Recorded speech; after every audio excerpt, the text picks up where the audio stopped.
네, 할렐루야. 오후 예배 오신 우리 성도님들 예수님 이름으로 환영하고 축복합니다.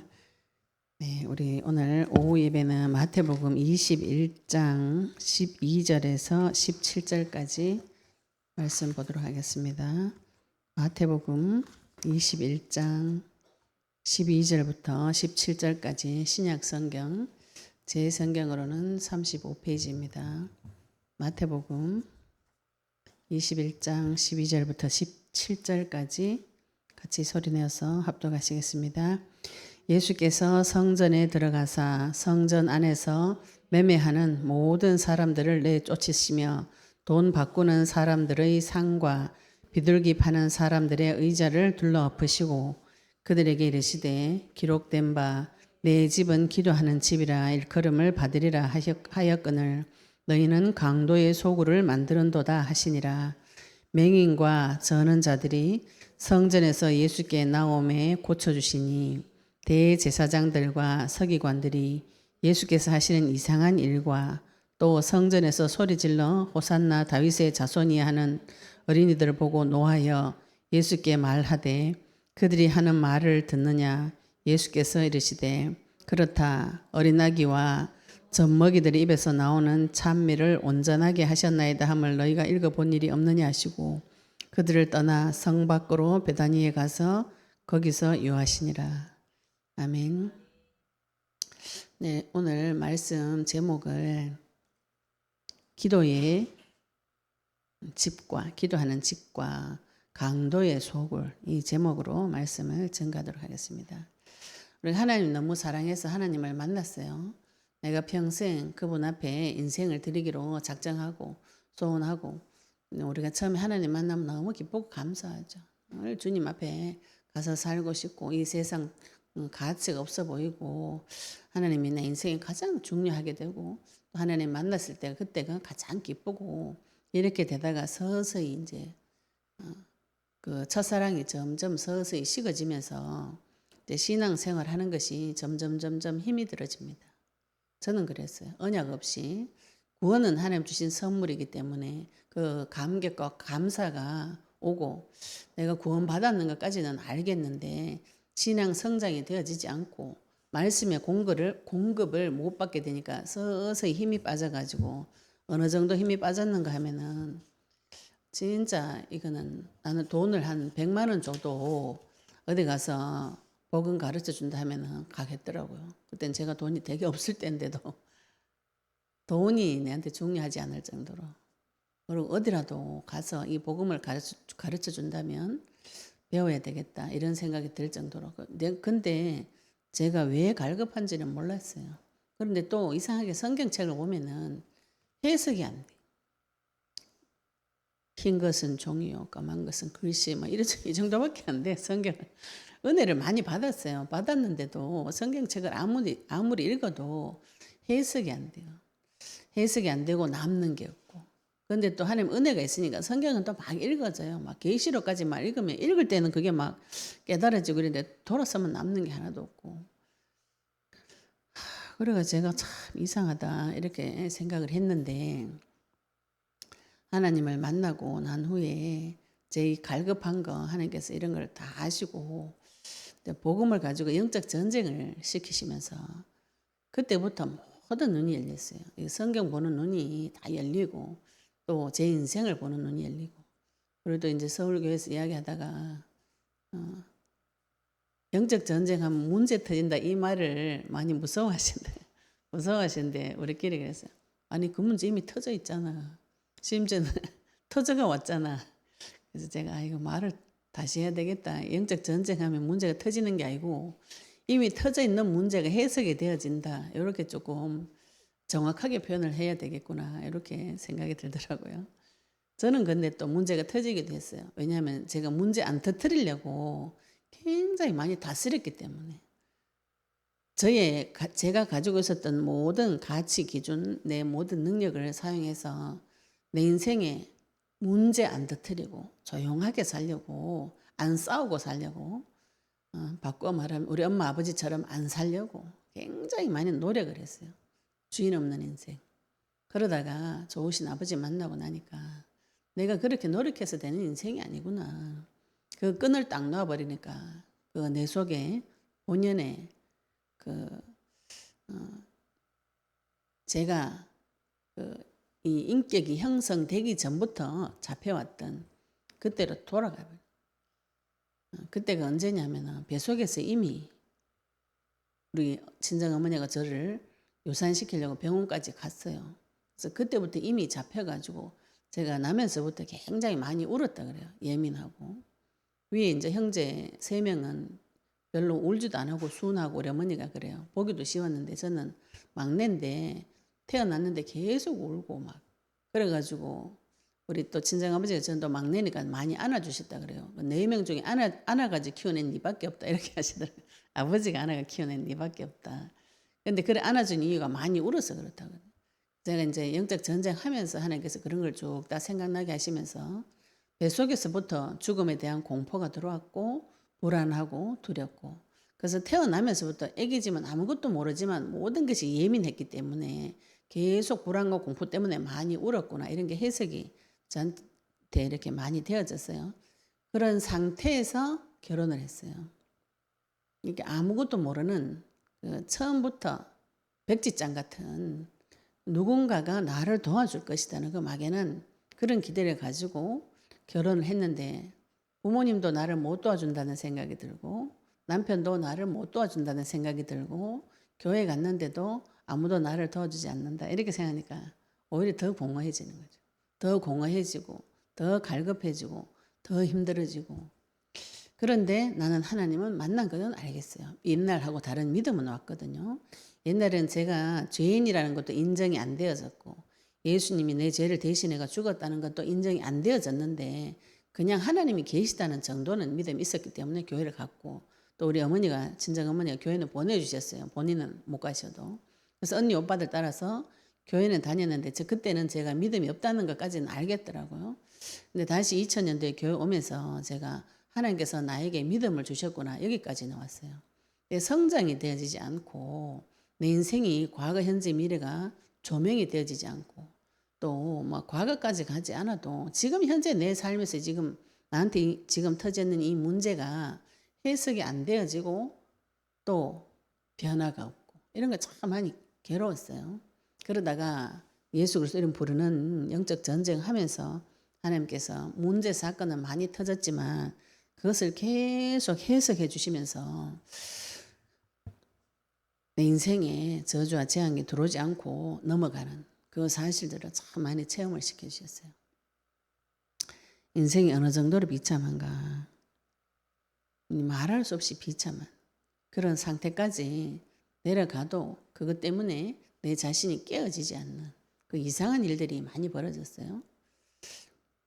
그냥 이제 예전에 제가 가지고 있었던 가치관, 상식으로는 이해가 안 되는 이런 일들이 많이 벌어졌어요.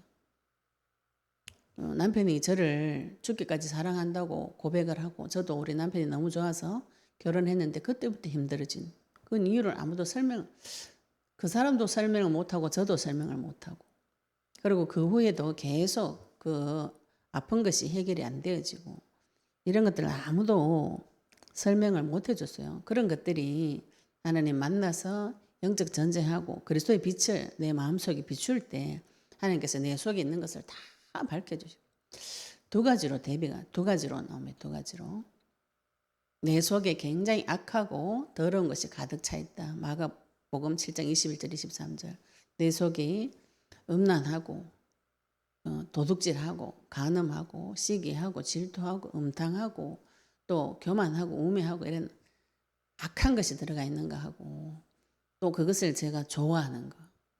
그 음란은 하나님께서 이제 육신적인 문제를 비유한 건데 음란은 다른 것 자기 남편 말고 다른 남자를 좋아하는 것이죠. 근데 그게 음탕하다는 것은 그걸 즐기는 것을 말해요.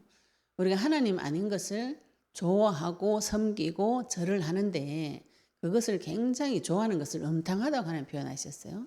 이거를 하나님께서 어리석다, 우매하다, 그러면서 교만하다 이렇게 표현하셨거든요. 사람은 이 두 가지가 동시에 같이 있습니다.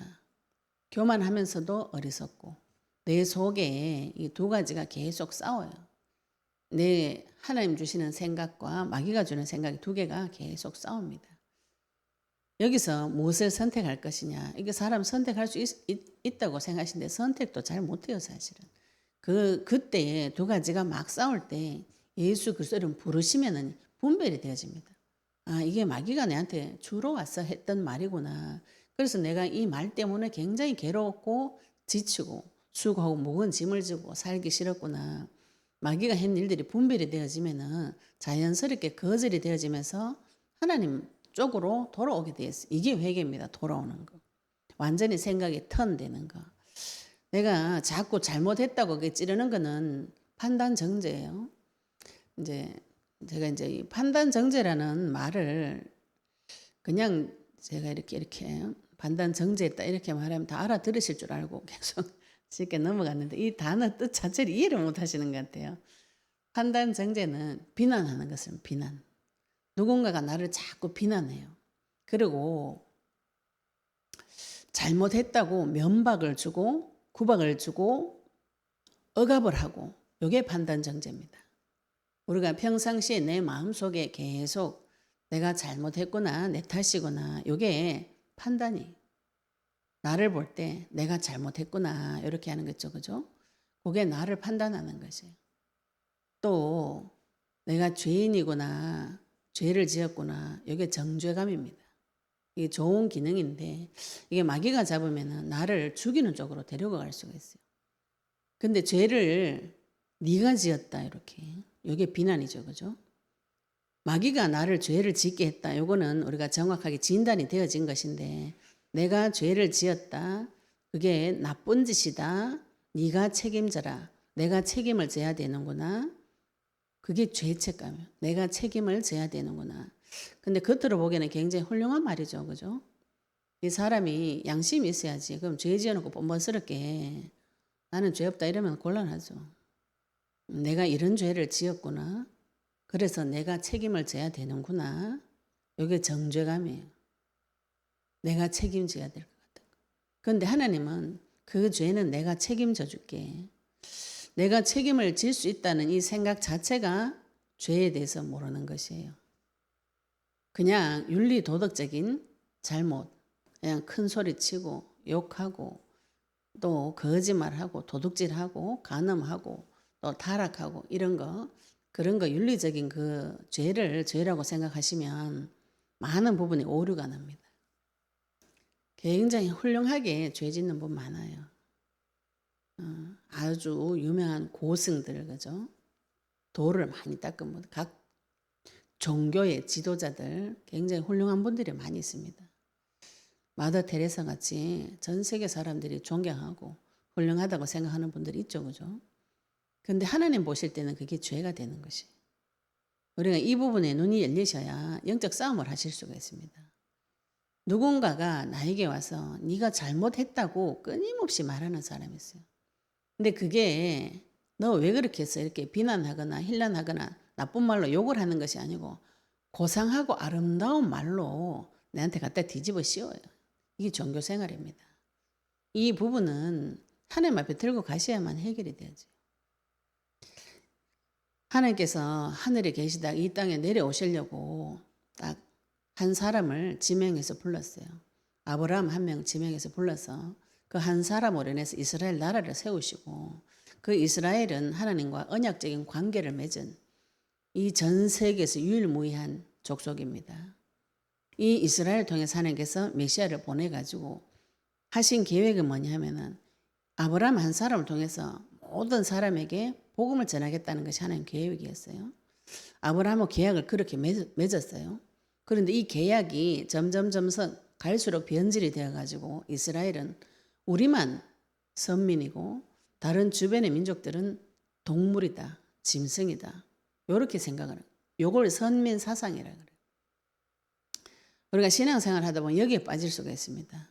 세계 복음화 영혼 구원에 대한 기도를 안 하시면은 나는 거룩하고 나는 똑바로 살아. 이렇게 되면 너 왜 그렇게 못 살아? 이렇게 돼요. 이게 비난이 되는 것이에요. 판단이 됩니다. 근데 판단하고 비난하는 기준이 뭐냐 하면은 그리스도가 아니에요. 그리스도는 그런 기준이 나올 수가 없어요. 그리스도가 기준 되면은. 네가 잘못했어, 내가 잘못했어. 그 기준은 세상이 주는 기준 가지고 하는 거지. 세상에서 배운 지식 가지고 잘했다, 못했다, 옳다, 그르다 요 기준을 가지고 보게 되어 있습니다. 모든 사람은.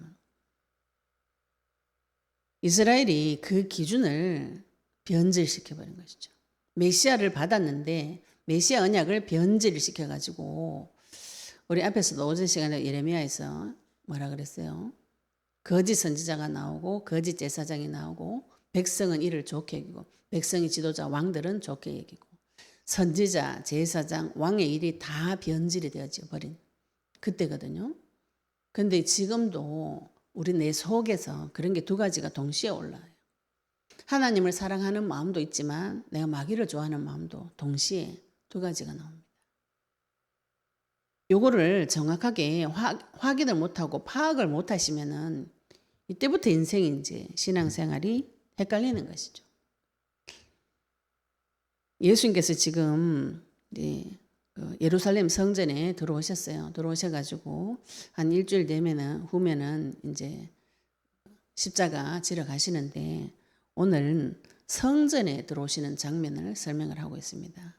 언약 가진 이스라엘이 하나님을 모신다고 성전을 짓고 거기서 하나님을 만나기로 약속한 그 성전의 본체 되신 그분이 오셨어요. 성전보다 더 크신 그분이 직접 내가 너희들하고 만나줄게 약속했던 그 성전에 직접 사람의 몸을 입고 도착하신 것이죠. 집주인이 집세를 줬다가 이제 그 집주인이 와보는 거예요. 와보면은 우리 집세를 얻으면은 뭐 하나요? 집주인 허락 없이는 그 리모델링 하면 안 됩니다. 그렇잖아요. 그죠? 그 집주인 허락 없이는 벽에 못도 못 박아요. 그런데 지금 오늘 이 성전 정화하는 이 장면은 성전 주인이 왔는데 성전 주인 허락 없이 마음대로 이제 이 성전을 더럽게 만들어 놓은 그 장면이지. 예수님께서 와서 보시고 다 뒤집어 엎어버리는. 여러 가지 이게 지금 예수님께서 여러 가지 메시지, 여러 가지 많은 내용을 넣어서 이 사건을 설명을 하고 있습니다. 예수께서 성전에 들어가사 성전 안에서 매매하는 모든 사람들을 내쫓으시며 돈 바꾸는 사람들의 상과 비둘기 파는 사람들의 의자를 둘러 엎으시고 우리가 사랑의 하나님, 용서의 하나님 이렇게 생각하시면 하나님은 화도 안 내시는구나. 저는 그렇게 생각됐어요.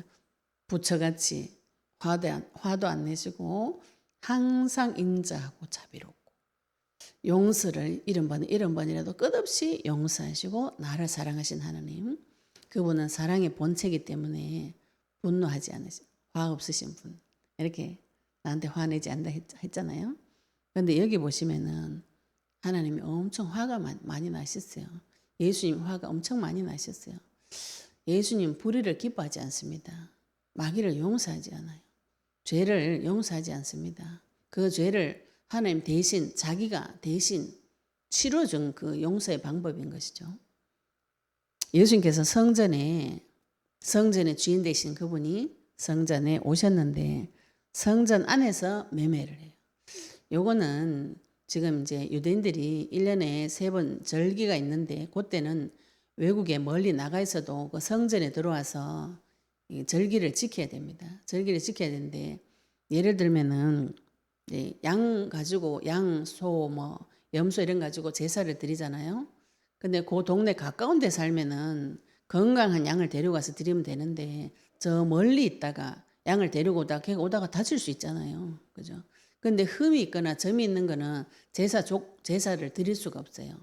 그래서 이제 제사장들이 이 성전 관리하던 제사장들이 그 편리를 봐줘가지고 좋은 그 희생 제물을 근처에 놓고 이제 바꿔주는, 아니면 이제 멀리 있던 사람이 순례자들이 올 때 동물 데리고 오는 게 번거로우니까 돈을 들고 와가지고 바꾸는 일을 할 수 있도록 처음에는 편리를 봐주었어요. 근데 이제 이 돈도 성전 돈하고 밖에 돈하고 다릅니다. 그리고 유대인들 오면은 성전세를 내야 돼요. 의무적으로 내야 되는 돈. 근데 돈 자체가 성전 돈하고 밖에 돈하고 다르기 때문에 자기가 있는 지역의 돈을 들고 와서 성전 돈으로 또 바꿔야 돼요. 그러니까 이제 제사장들이 이 사람들이 와서 제사를 평안하게 드릴 수 있도록 처음에는 이런 거를 도와줬겠죠. 도와줬는데 이것이 점점 변질이 되어집니다.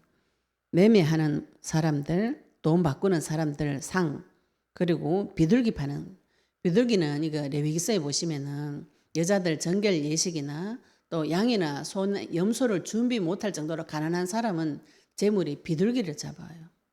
그러면은 이 비둘기를 또 파는 그 상이 있죠.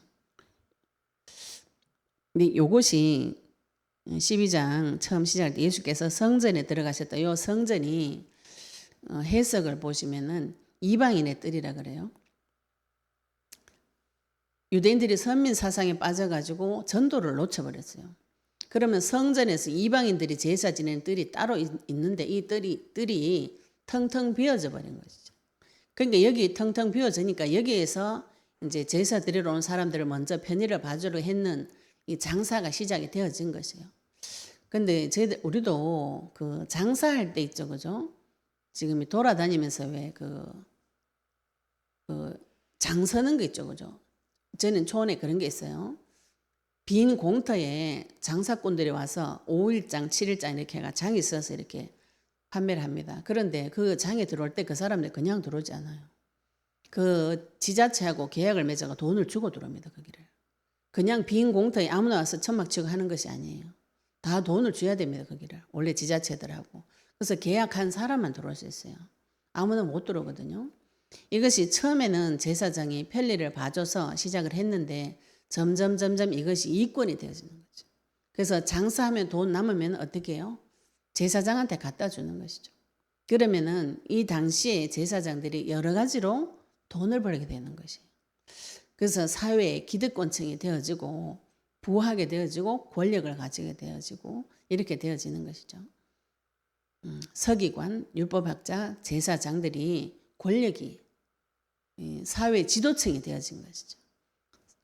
그래서 이제 백성들이 볼 때 메시아 그러면 왕적인 부분을 기대를 했기 때문에 지금 하나님의 이름을 가지고 사는 사람이 사회의 기득권층이 되어졌잖아요. 지도자층이죠. 지도자. 사회의 지도자가 되어졌어요. 그럼 우리에게 오는 메시아도 이 지도자식으로 이런 식으로 올 것이다. 이렇게 생각이 드는 것이죠. 여러 가지로 오해를 계속 합니다. 근데 예수님께서 오셔서 이거를 대짜고짜로 다 뒤집어 엎어버렸어요. 우리가 지금 제가 어제도 이제 우리 명절 전에 제사상을 제일 처음에 다니던 교회 할머니가 이제 자기 아들이 제사상을 엎어버렸어요. 엎어버렸는데 이 할머니 그때 이제 믿음을 받고 근데 그 의미에 대해서 하나님 다 알게 하시고 나중에 그 아들이 이제 병이 와서 일찍 죽었어요. 죽고 나니까 이 할머니가 제사상 엎을 힘은 없고 음식 안 차려줘 버려요. 그러니까 이게 좀 극단적인 방법 같죠, 그죠? 그런데 우리가 하나님 앞에서는 이런 부분이 필요합니다. 내가 우상 숭배하는 거하고 결별할 때 갑자기 예의 범죄를 막 차려가지고 저 사람한테 막 그 귀신한테 예의를 막 차려요. 그래가지고 점잖하게 싸우지 말고 말하고 이별해라 그러는데 그럼 예수님이 이때 왜 화를 내면서 요한복음에 보면 채찍을 만들어가 채찍으로 엎었다 때렸거든요. 상을 노건을 만들어가지고 때려가지고 다 엎어버렸어요. 이건 무엇으로 설명할 것인가요? 우리가 불의를 대면했을 때 우상 숭배하는 그 자리에 돌았을 때 갑자기 예의 범죄를 차려가지고 내가 얘한테 다 설명하고 돌았을 것이다. 안 먹힙니다. 그거는. 이때는 상을 때려 엎어야 돼요. 결별할 땐 빠이빠이 하셔야 돼요. 내가 지금 우상 숭배한 자리에 들어갔다. 하나님에게 대적하는 자리에 들어갔다. 빨리 때려 엎는 것이 빠른 길입니다. 이걸 내가 머리 써가지고 이 사람하고 관계도 회복시키고 정리를 하겠다. 이렇게 생각하시면 시간이 오래 걸려요. 그 사람도 이해시키고 나도 이해시키고 이렇게 해야 되니까 시간이 오래 걸리는데 그냥 이렇게 완전히 때려 엎어버리고 새로 시작하는 그 길이 빠를 수가 있어요. 그래서 예수님께서 뭐라고 그러시냐면 기록된 바 내 집은 기도하는 집이라 일컬음을 받으리라 하였거늘 너희는 강도의 소굴을 만드는도다 하시니라. 이렇게 말씀하셨어요. 이 성전의 주인 되시는 그분이 오셔가지고 내를 만나자고 만든 그 솔로몬이 화려했던 성전, 지금은 헤롯 성전입니다. 이스라엘하고 처음 약속할 때 성전 지어가 내가 거기서 만나줄게. 다윗과 솔로몬의 기도가 그거거든요. 하나님 이 성전에 와서 우리를 만나주세요 요청할 때 하나님께서 그래 내가 여기서 너희들을 만나줄게. 여기서 기도하면 내가 봐줄게. 내 이름 이 성전에 둘게. 이렇게 하는 이 성전에서 장사를 하고 도둑질을 하고 거짓말을 하고 매매를 하고 지금은 그냥 매매한다 뭐 이렇게 돈 받고 이렇게 했지만 많은 이득을 취하고 제사장이 오히려 그 장사한 돈에 얼마를 받아먹고 기록에 의하면은 그 희생제물 대신 주는 그 짐승도 나중에는 이득을 보려고 병든 거, 싼 거를 주다 보니까 희생제사 자체가 조건이 안 되는 제사를 드리도록 제사장이 만든 것이죠. 그러니까 하나님의 말씀의 법을 다 우습게 여기고 경홀히 여기고 말씀의 법대로 살지 않았던 것이죠. 예수님이 다 엎어버렸는데 그거를 내 집은 기도하는 집이라 일컬음을 받으리라 하였거든. 이건 이사야서 56장 7절 말씀을 예수님께서 인용하신 것이에요. 이사야서 56장 7절 말씀을 보도록 하겠습니다. 이사야서 56장 7절 말씀을 보도록 하겠습니다. 같이 예수님께서 인용하신 말씀이세요. 이사야서 56장 7절에 내가 곧 그들을 나의 성산으로 인도하여 기도하는 내 집에서 그들을 기쁘게 할 것이며 그들의 번제와 희생을 나의 제단에서 기꺼이 받게 되리니 이는 내 집은 만민이 기도하는 집이라 일컬음을 받게 될 것입니다. 이제 마태는 지금 만민이라는 단어를 빼버렸어요. 그냥 기도하는 집으로 이제 인용을 했습니다. 근데 원래는 이사야서 56장 7절은 만민이 기도하는 집이라 했어요. 우리가 예수님을 믿는 목적이 처음부터 믿는 목적이 전 세계를 가슴에 품고 기도하고 해서 하나님 형상 회복되어지는 자로 채워지는 것이 하나님 원래 계획이에요. 처음부터 전 세계를 가슴에 두고 전 세계를 주셨고 만민을 주신 것이죠. 예수님 부활하셔서 모든 민족 가서 제자 삼으라 만민에 가서 복음 전파해라. 하나님 처음부터 만민을 두고 나만 뽑겠다 이게 아니에요. 이스라엘만 복 주겠다 이게 아니고 이스라엘 하나를 통해서 전 세계에 복을 주겠다. 하나님 원래 계획은 그건데 지금 그 계획을 누가 맡고 있느냐 하면 이스라엘이 맡고 있는 것이죠. 내만 복을 받고 쟤네들은 개돼지니까 은혜를 주면 안 돼. 이런 사상에 빠져가지고 전도 선교를 놓쳐버린 것이죠. 우리말로 하면은 세계 복음화는 놓치고 응답받아가 내만 잘 먹고 잘 살겠다. 그래가지고 뭐라고요? 내만 깨끗하다. 내만 깨끗하다. 니는 더럽다 지금. 이 판단 정죄를 바리새인들이 지금 계속하는 언약 가진 자들이 율법 학자들이 서기관들이 제사장들이 그걸 계속하고 있는 것이죠. 만민이 기도하는 집이라고 일컬음을 받으리라고 이사야서 56장 7절에 미리 예언이 되어져 있습니다. 그런데 그게 지금 뭘로 바뀌었다고요? 너희는 강도의 소굴을 만드는도다. 강도의 소굴은 요는 이제 광야 시대이기 때문에 그 암벽 있죠. 이런 데다 굴을 파고 살았는 것 같아요. 그래서 도둑놈들이나 약탈한 사람들이나 열혈당원들 이제 우리나라도 그 독립운동할 때 이렇게 하는 사람들 있잖아요. 로마 속국이 시대이기 때문에 열혈당원들이 이스라엘 그 회복을 위해서 막 운동하는 사람도 있었어요. 그 사람들이 이 게릴라전을 하기 때문에 굴혈을 파고 암벽을 파고 그 속에 숨어요. 그런 집을 말합니다. 너희는 강도의 소굴을 만드는도다. 굴 같은 거를 만들었다고 이렇게 표현하고 있어요.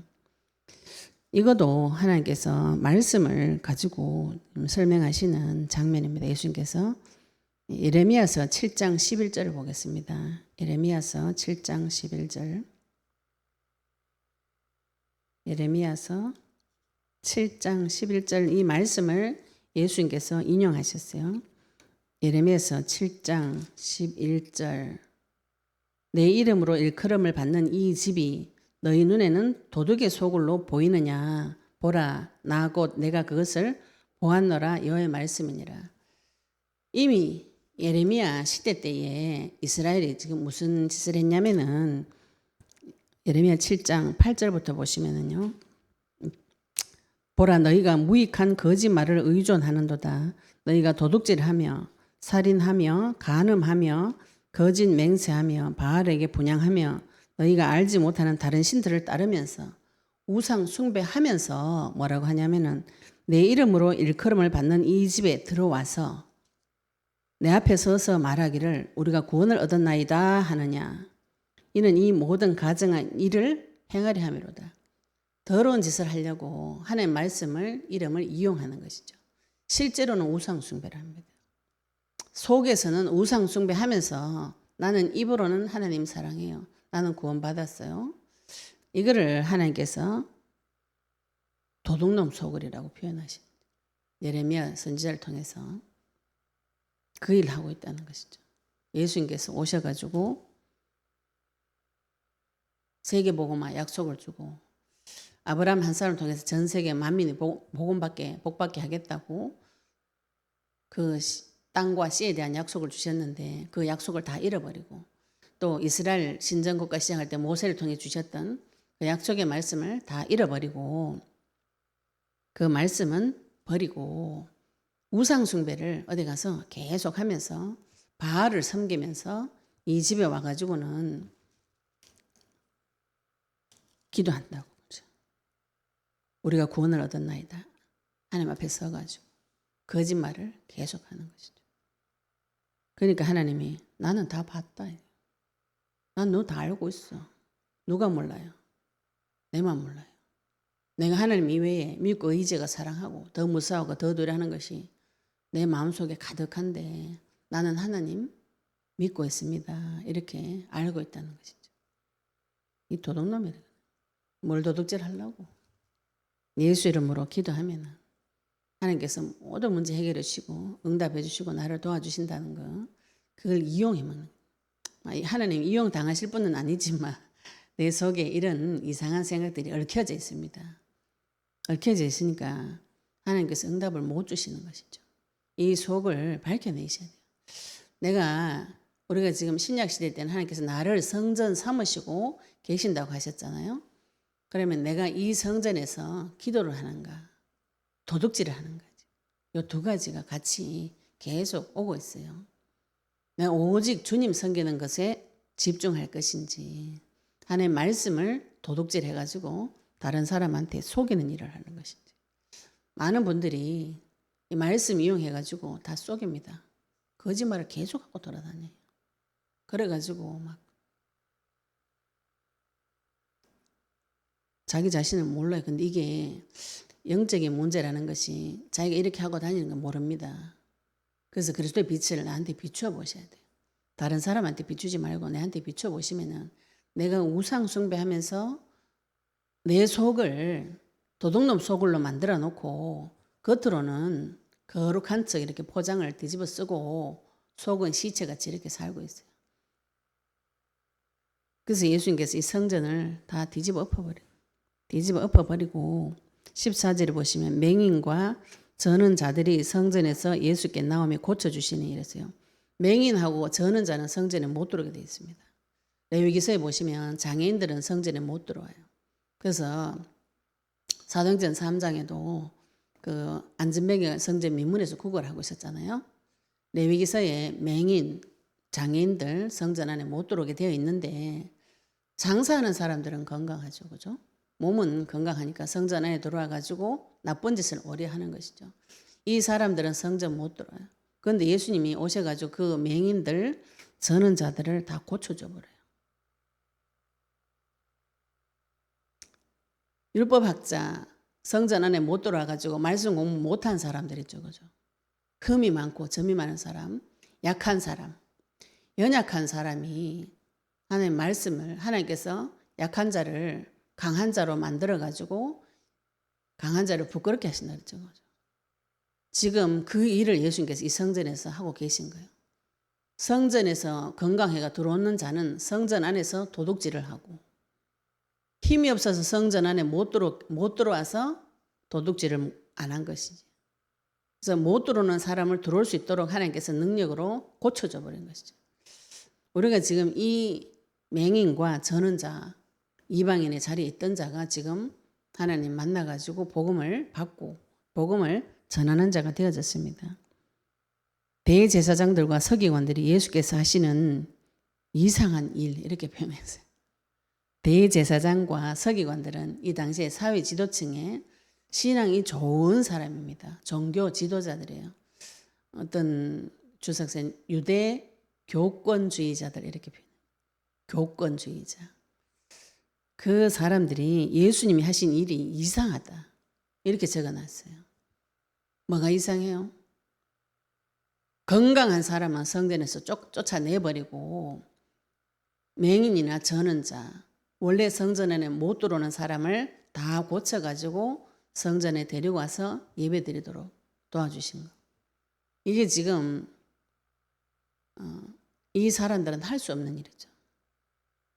원래 성경 공부 많이 한 사람은 못하는 일이에요. 그러니까 지금 이해가 안 됩니다. 이 대제사장과 서기관들이 이해가 안 돼요. 이 지금 성전 정화하는 이 사건이 사복음서에 다 기록되어져 있는데 누가복음하고 마가복음에서는 대제사장과 서기관, 백성의 지도자들이 이때부터 이제 그 전에도 예수님 죽이기로 논의를 했지만 더 이를 갈고 예수님을 잡아 죽이기로 모의를 해요. 왜 모의를 하냐면은 이상한 일을 하고 또 성전에서 소리 질러 호산나 다윗의 자손이 하는 어린이들을 보고 노했다 그랬죠. 그죠? 왜 이 사람들이 예수님을 죽이고 싶어 했는가요? 성전에서 사람들이 호산나 다윗의 자손이요. 이거는 메시아를 뜻합니다. 메시아가 나타났다고 지금 막 소리를 지르는 것이요. 그럼 누가 노하겠는가요? 제일 기뻐해야 될 사람들이 지금 제사장과 바리새인과 서기관들이에요. 언약 가진 말씀 가진 자가. 그분이 메시아라고 여겨지면 진짜로 기뻐해야 될 사람이 이 사람들인데 이 사람들은 기분이 나빠요. 왜 기분이 나빠요?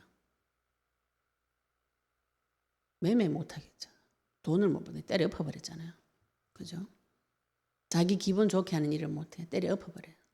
엎어버리니까 그때부터 이제 화가 더 났어요. 그전에도 화가 났지만 화가 더 났어요. 이제는 그 일을 성전 밖에서 하다가 성전 안에 들어와가지고 예수님 직접 해버리니까 자기네들이 성전 주인이라고 생각했죠. 제사장이, 서기관이. 화가 나가지고 노하여 예수께 말하되 그들이 하는 말을 듣느냐. 즉이 지금 다윗의 자손 예수에 이렇게 말하는 그 말 듣느냐. 이 사람들이 하는 말이 그 참남죄로 막 걸고 넘어지려고 그러는 것이거든요. 이상한 일을 했다. 사람을 고쳐주고 살려주면은 이상한 일을 했다. 지금. 하나님이 율법을 주시고 이스라엘에게 명령한 것이 사람을 고쳐주고 살려주라는 건데 영혼구원 해주라는 건데 영혼구원하고 고쳐주고 살려주고 언약 새겨주나 이상한 일을 했다. 오히려 분이 나요.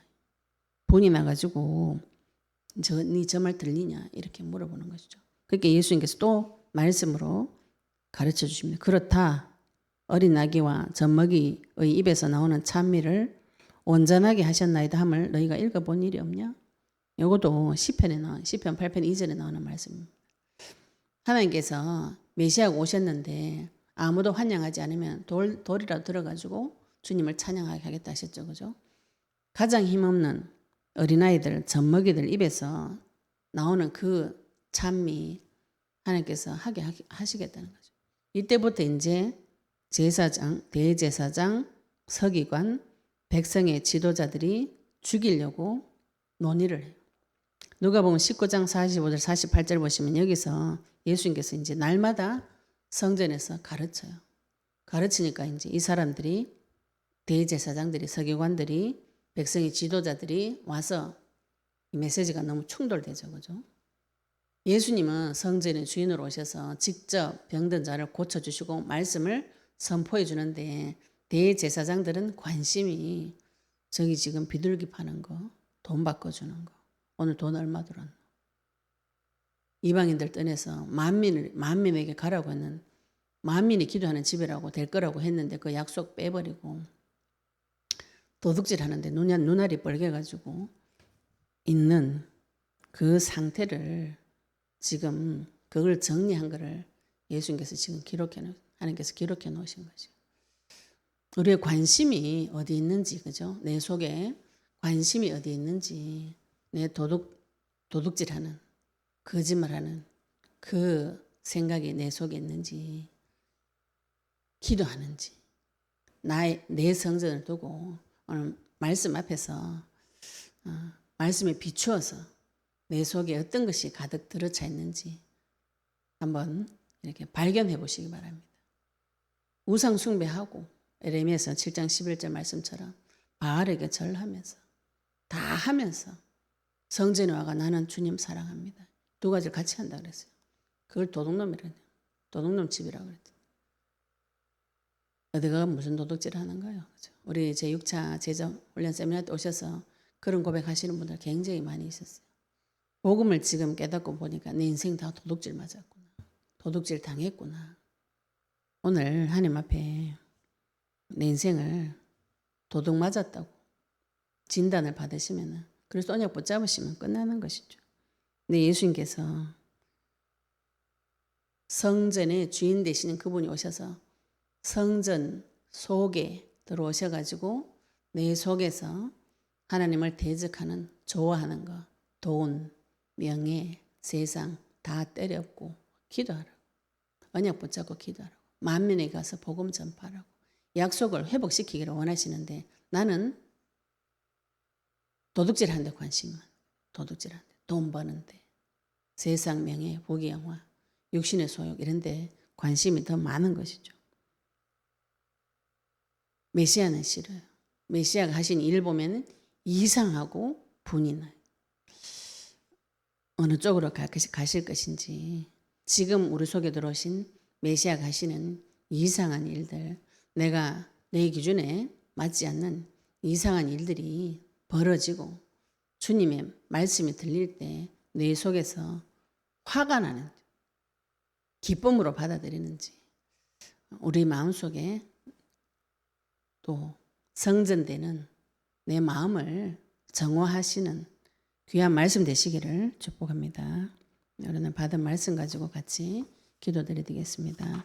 하나님, 내 속에 나도 모르는 하나님을 대적하는 도둑질하는 강도질하는 그런 습성들 다 예수 이름으로 꺾어주시고 나도 기도하는 성전 되도록 깨끗하게 되어지게 해달라고요.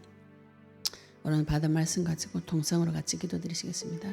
하나님 아버지 은혜 감사합니다. 우리에게 그리스도의 말씀 주시고 오늘도 아버지 성전 정화하러 오신 예수님이 아버지 그 성전의 주인 되신 그분이 오셔서 성전 안에 있는 악하고 더러운 것들을 다 엎으시고 내려 엎으시고 아버지 내 집은 기도하는 집이라고 강도의 속으로 만들어 놨다고 하나님께서 아버지 책망하시고 꾸짖으시고 다 엎으시고 이 정전을 정화시켜 주시고 아버지 맹인과 저는 자를 오히려 고쳐주셔서 성전 안에 들어와서 예배 드릴 수 있도록 도와주시는 우리가 상상 못하는 이상한 일들이 우리 인생에 나타나는 아버지께서 다시 오시는 그 길을 준비하는 자 예수 그리스도를 부르는 자 아버지 우리 입술을 통해서 그리스도의 복음을 선포하고 전달하고 부른 자 되도록 주님 축복하여 주시옵시며 아버지 하나님 우리 인생을 하나님 앞에 드리기를 소원하는 이 성전이 하나님 앞에 그리스도 앞에 모든 것이 회복되어지는 귀한 시간 되도록 주님 축복하여 주시옵시며 아버지 하나님 우리 입술을 들어서